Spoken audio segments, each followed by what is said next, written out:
Now, Peter, this is amazing because I think like 2.5 years, was it 2.5 years ago? Yes, in October. And you were a cripple. Yes, that's correct. And you actually had a broken neck. Yes. Wow. And just try to explain this sort of how you broke your neck and for how long, what happened? Well, I broke my neck in a car accident. And for 40 years I was in a bad way, numb down my left side,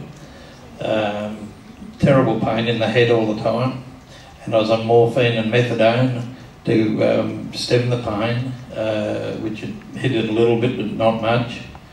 And we came to the meeting that night, which I wasn't going to have anything to do with, but my wife made me bring her along, and yeah, the rest's history. Now, after prayer, you actually got the movement back in your neck and your arms and all the numbness left?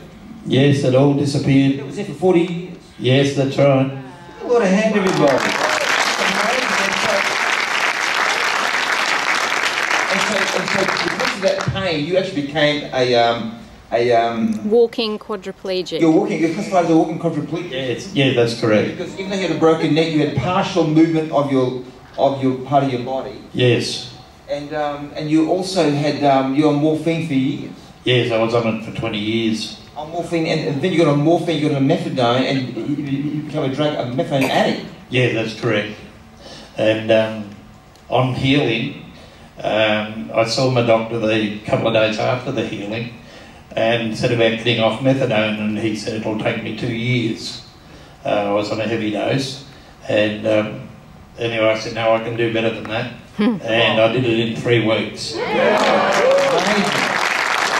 And so when I first saw this man, he was a cripple. He had like 2 calipers, and he struggled, and you were in horrific pain. Yes, all the time. And you were numb, and you had limited movement in you had semi-paralysed in your arms, and yes, I couldn't turn my head. I couldn't raise my head. I couldn't raise my arms. And I can do all that now. And that was almost instant. Now this man didn't want to come for prayer, and Julie had the manhandle him. She had to try and very strongly encourage him to come to the front, because you told me because you prayed for so many times you weren't healed, you became disappointed. That's correct, and I just didn't want to be disappointed again. Now, I want to tell you, there's many people who get prayer, they don't get healed. It's very easy to allow disappointment to get a hold of our lives. But I want to tell you, you never know what God's going to do. Right. And that was his night for a miracle. Right. 2.5 years ago. Now, also, after your healing, your sister got healed. 3 days later. Come over here. Just see what happened to you. 3 days later, I visited my brother. I didn't know he'd had his healing. But as soon as I saw him, I thought, well, something's wrong here, because Pete wasn't in his wheelchair. and he had no pain. And I was very sick myself. And we gathered in the hallway of Pete and his wife's house, Reen. And we prayed and we prayed. And I haven't been sick since. Wow. And explain what God healed you of. He healed me of osteoarthritis, osteoporosis, Paget's disease, and my specialists say my kidneys are 16%, but I don't have any symptoms.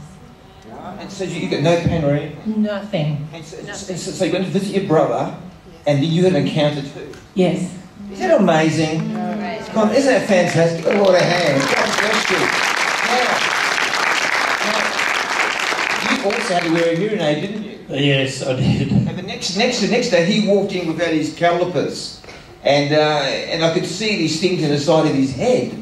And so listen, if God can heal this paralysis and this pain and everything, God can open your ears. And you took the hearing aids out, and God healed you. Yes, that's correct.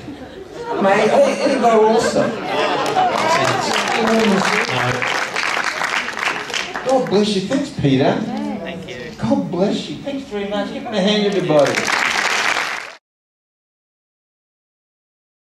How much weight? 23 kilos. Bring it on. Come on.